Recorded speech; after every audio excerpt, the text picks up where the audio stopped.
Hi, everyone. Welcome to this episode of Leading Innovation at Work, the Future of Business. I'm your host, Lorri Rollinson. In today's episode, I'm really looking forward to learning from Deb Noller, the CEO of Switch Automation. How are you doing today, Deb? I'm well. Thanks very much for having me. Oh, it's really my pleasure. Thanks for your time. So a bit of a backstory about Deb and I ran into Deb at the Realcomm conference. I think it was back in June, right, Deb? And I just instantly fell in love with Deb and her philosophy about women in leadership. And we had some just great hallway conversations. So she just became my instant BFF. And I love how brilliant and fierce and authentic of a voice she has for leaders in our industry. So thank you so much for connecting again, Deb, and I look forward to your wisdom. So in this episode, Deb is going to share with us a little bit more around how technology is transforming the built environment, where we've come from, where we're going to go to in the future, and how it's impacting the built environment in the future.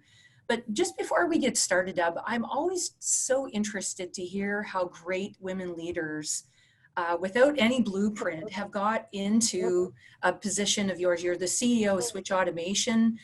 You're a great leader in tech and in real estate. Could you just maybe tell us about your career path? Like, how did you get to where you are? Yeah, it's an interesting story in that it doesn't have a direct line. My entire life has been a series of weird coincidences and things, the fork in the road and what you say yes to. So I actually grew up in New Zealand. We were in a family that didn't have a lot of money, so we did a lot of outdoor activities. So a lot of walking in the mountains and camping. That taught me to have a deep love and admiration for our natural environment. And my first university course was actually, believe it or not, National Parks Management. But that year, there was the year that we graduated, there was no jobs. And so all of our class went and did other things. And I went and did a few kind of odd jobs and then went back to university to do a Bachelor of Business. And one of the subjects that we were offered was computer science. So I actually fell in love with computer science on the first day that I did that, not even knowing what it was. And ended up graduating with a Bachelor of Commerce, but majoring in computer science. And then fast forward, I had some programming jobs, and then my husband was transferred to Cairns, which is the equivalent of moving to Miami Keys. It's hardly the programming, software development capital of the world. And what happened then was I did get a job and I met my co-founder. So that was in the early 90s. And we started a series of businesses working with large mining companies that were operating in really remote locations and losing track or losing sight of where their freight was. And so what that meant was all their projects were falling behind. So we had this phenomenally successful decade of building freight tracking software. And then we moved to Sydney to make a portal, and the dot-com bust came. So we ended up just taking other jobs. I was working for E-Trade, so I wrote the first options trading platform for E-Trade in Australia. And then somebody was bringing a product in from America, which was for home automation, and it couldn't control the Australian lighting systems. And so that was our introduction into building tech. And so we started this company. We were in high-end homes.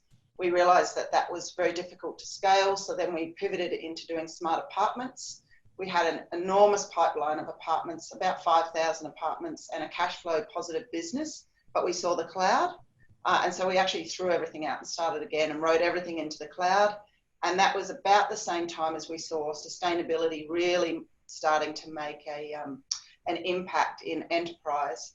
And when I looked at large companies that have lots of buildings, I was shocked, and that was 2012, but I was shocked, and I'm still shocked today. And in 2019, the way people are managing buildings looks like 1990. Everything is siloed, the data is spread all over the organization, nobody has access to it. People are making enormous multi-million-dollar decisions on guessing, and that's the big opportunity, really. Yeah, totally agree.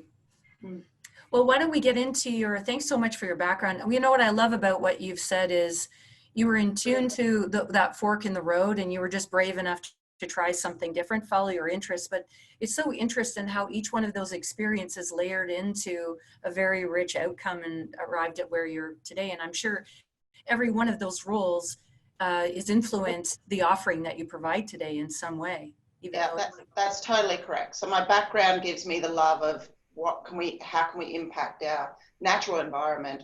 The experience that I had in the 90s taught me how to build a scalable business. The experience that we had in the early 2000s taught us everything we needed to know about how to integrate building systems.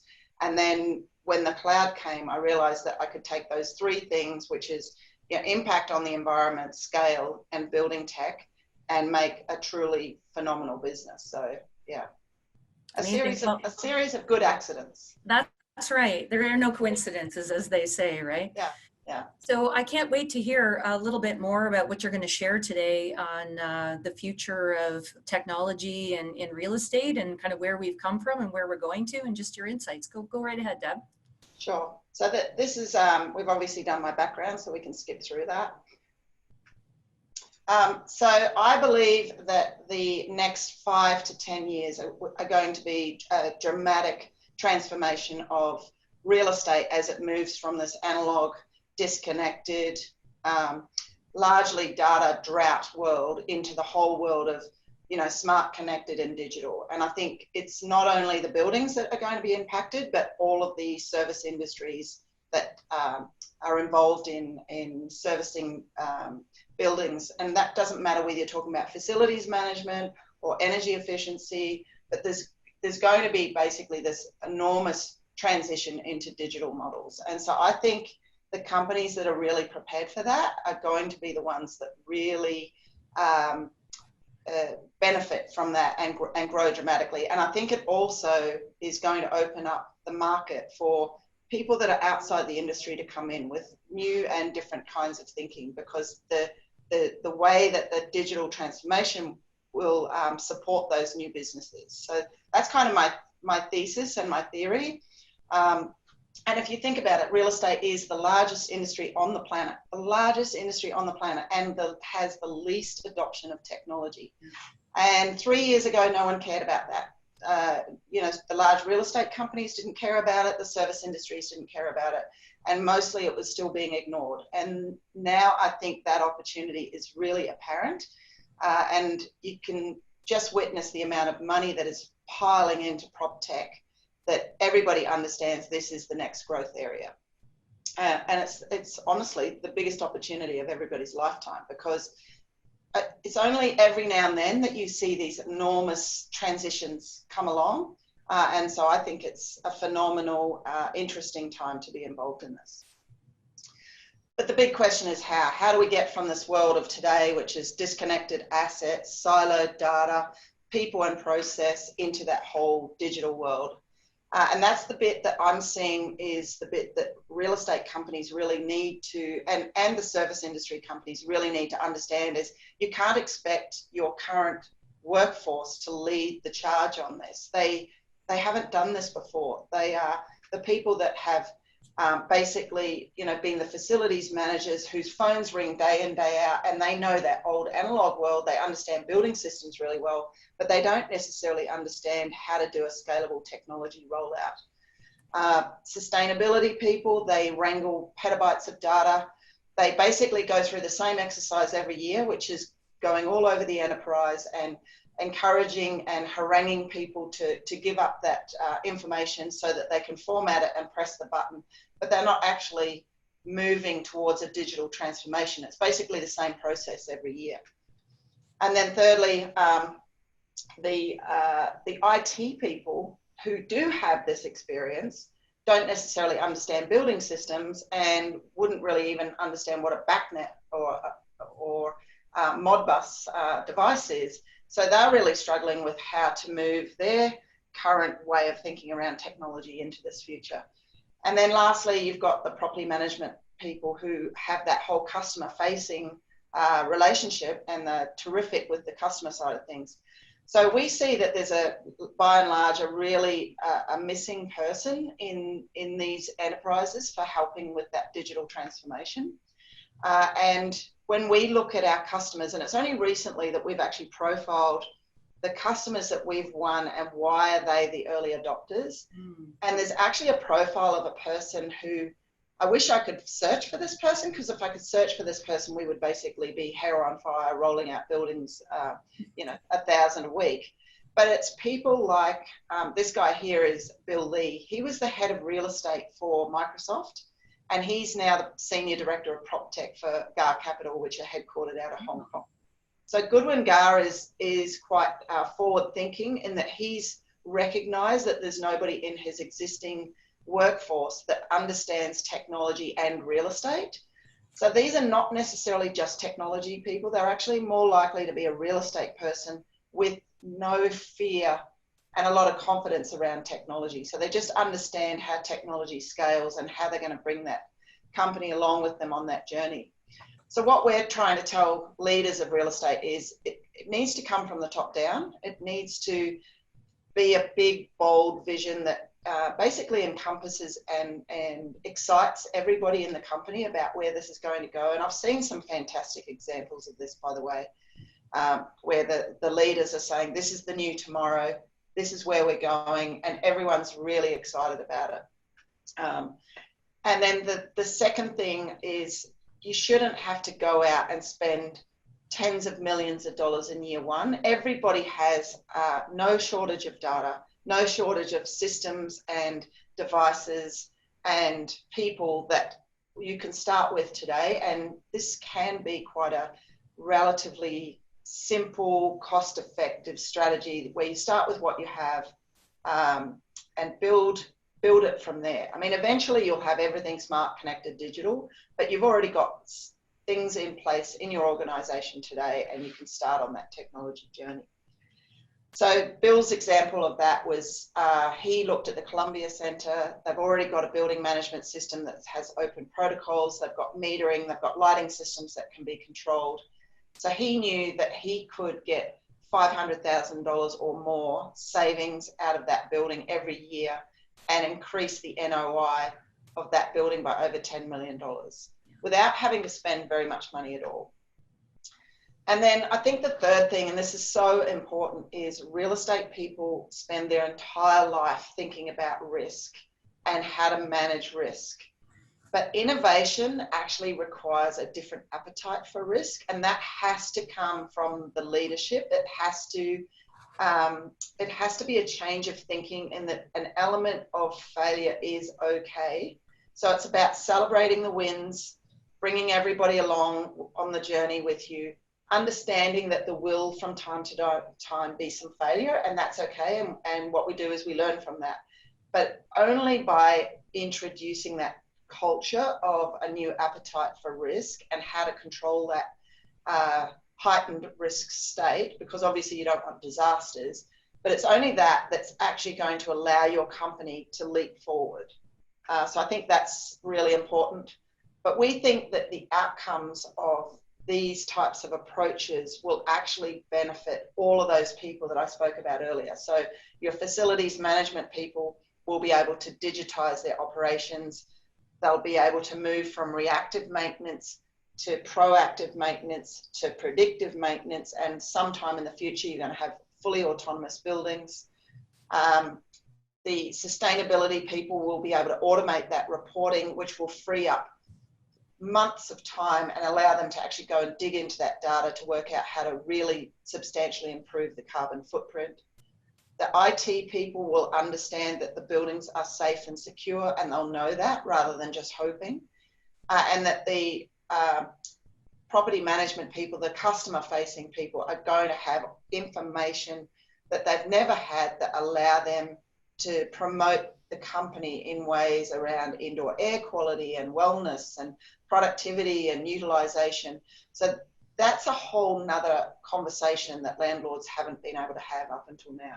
So we think it's really exciting, an exciting time, and it's an exciting time for everybody in the business on both sides of the equation.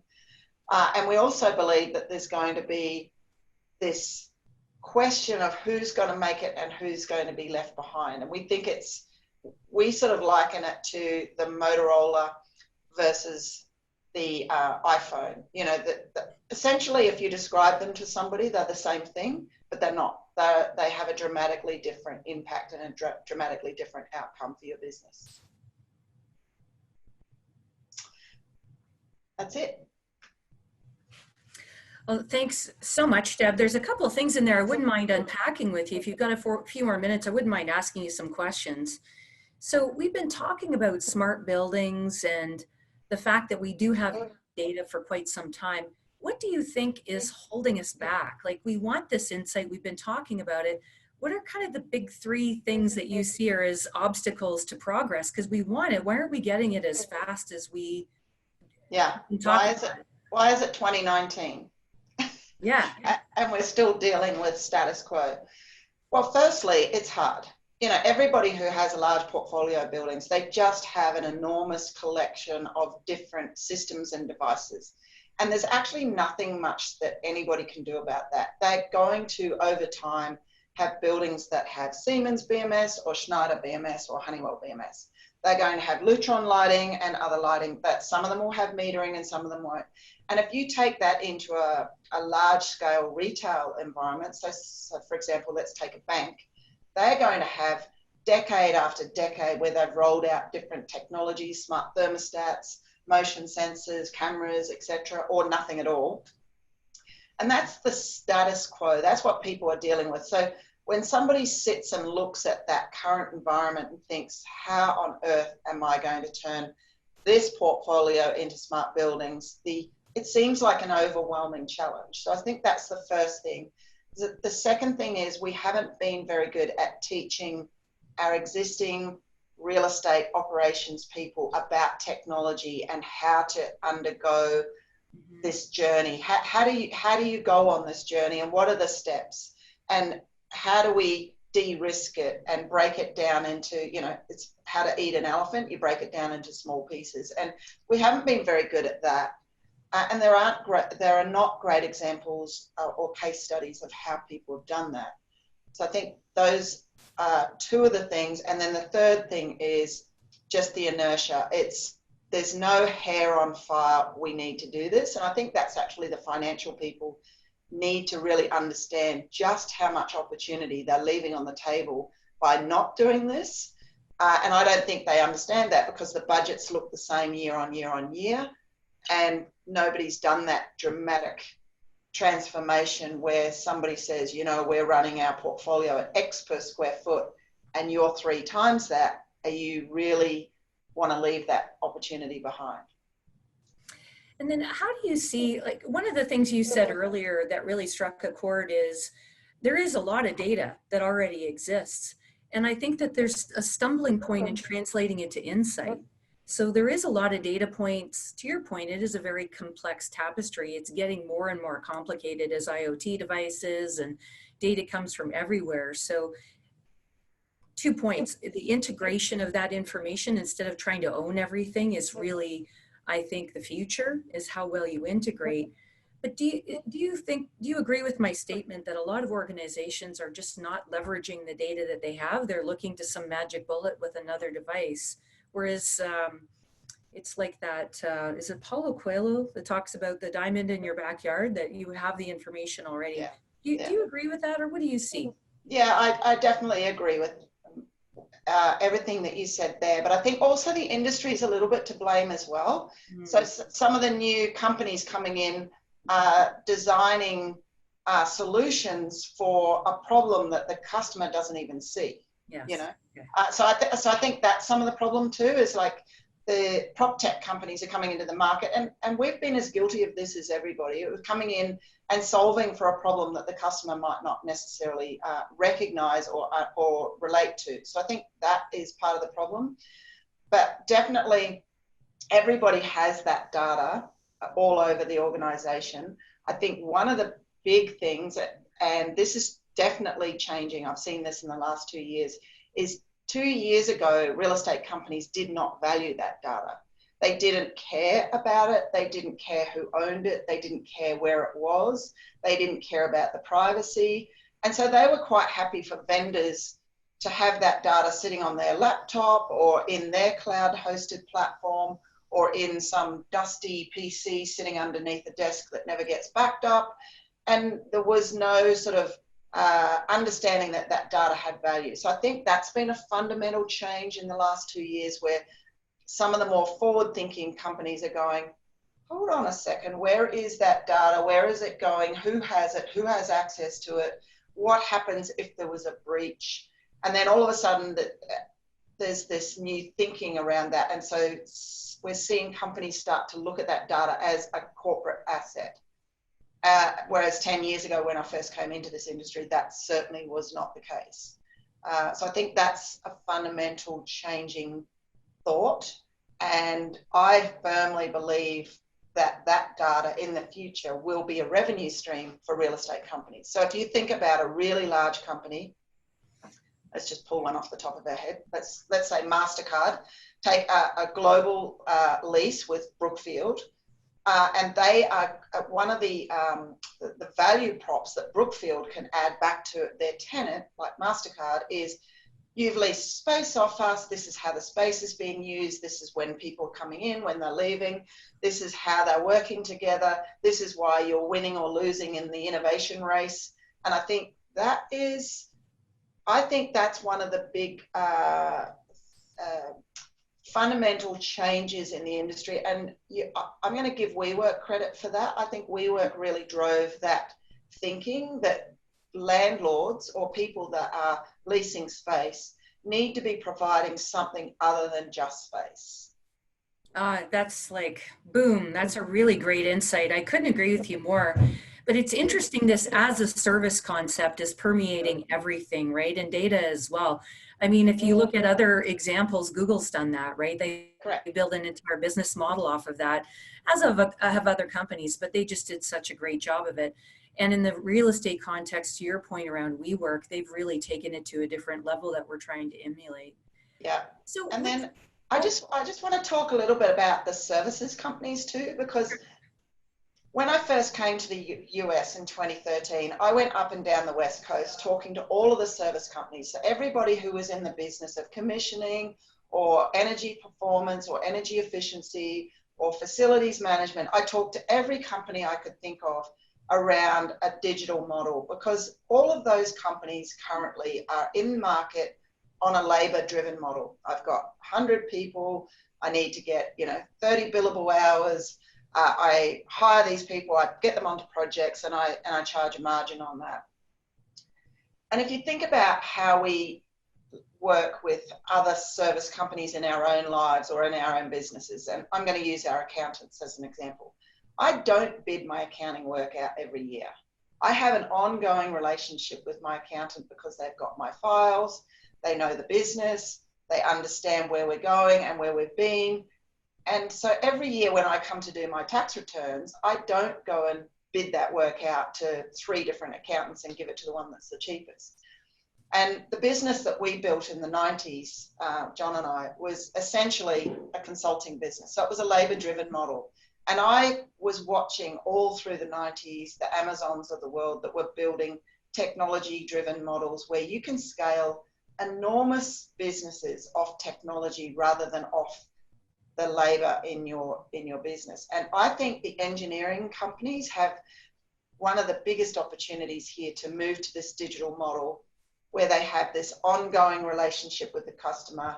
They're using the customer's data to provide valuable service, higher levels of engagement, much higher margins, because you're not just charging based on the people, but you've actually got an improved level of service at the same time. So you're actually giving better service, better engagement, it's costing you less, and you should be able to not only scale your business, but also you shouldn't have to go out and rebid on every project. You should have an ongoing relationship with that customer. No, that's a great point. I just want to switch gears for a second and talk, because we were talking about barriers, and one of the objections I hear that's thrown up all the time is around privacy. And I look at you, especially with a global view, you've worked and lived internationally. I'd love to hear your thoughts in North America and, our sense of privacy and what really is private, and do we really have privacy versus I see countries like China, which are slingshotting ahead and I have other concerns about the way that they're implementing with social credits and things like that. But I worry that our sense of privacy and what is private data is creating a cooling effect. So could you maybe just share your thoughts around what kind of data is being harvested? Do you see a different view globally in other countries around what kind of data is being collected? And the fact that we're putting up some barriers to that, is that going to leave us behind from an innovation perspective, do you think?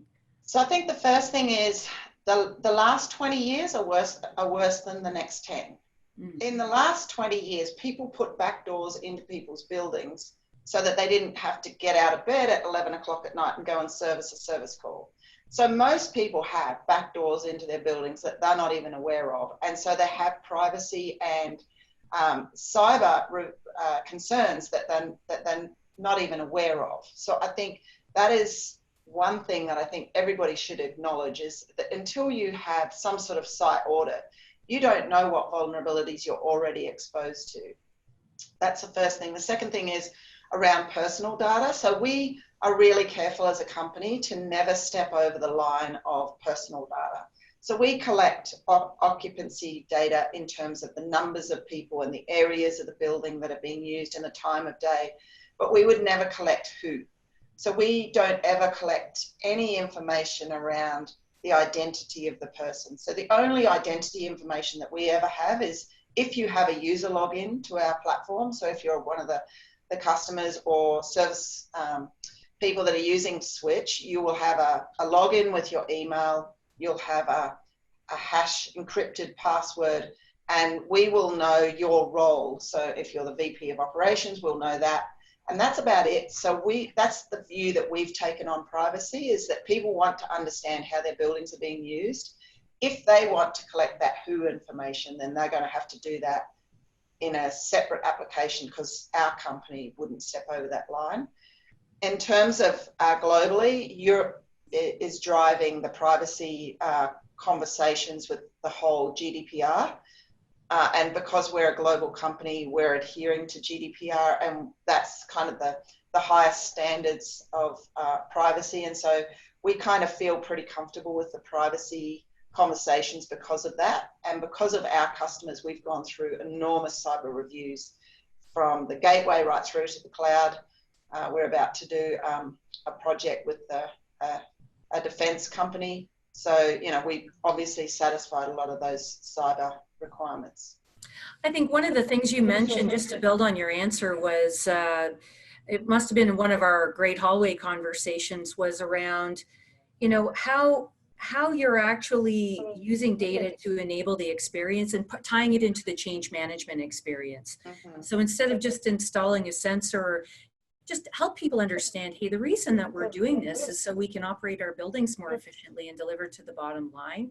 It's not to know, Deb, you weren't sitting at your seat at 10:35 this morning. Right. What were you doing? That's not the purpose. It's not for diabolical reasons. It's for efficiency reasons. So you and I talked about tying it into the change management process as well.